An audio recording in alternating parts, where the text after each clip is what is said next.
¿Por qué aparecen dos veces nosotros?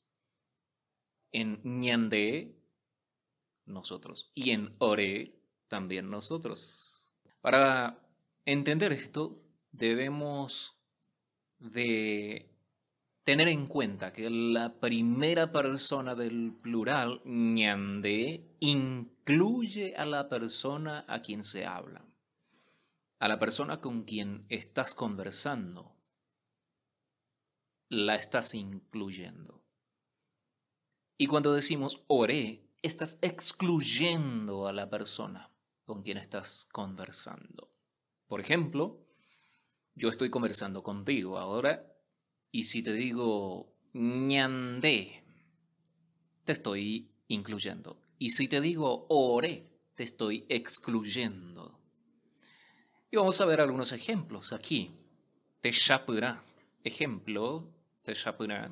Vamos a utilizar el verbo karu, comer.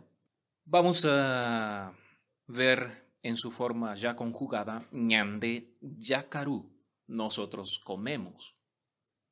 Ore, orokaru, nosotros comemos.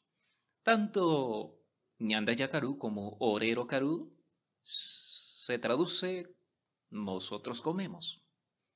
Pero la diferencia está en cuando yo digo ñande yakaru, estoy incluyendo a la persona con quien estoy conversando. Por ejemplo, si yo te digo ñande yakaru, entonces te estoy incluyendo. Te estoy diciendo que tú y yo estamos comiendo. Nosotros comemos. Ahora, si yo te digo orero karu, te estoy excluyendo. Estoy diciendo que nosotros estamos comiendo, pero que tú no estás comiendo. Nosotros comemos, pero tú no. Otro ejemplo, aquí vamos a ver con el verbo guatá, caminar. Ñande yaguatá, nosotros caminamos. Ore roguatá, nosotros caminamos.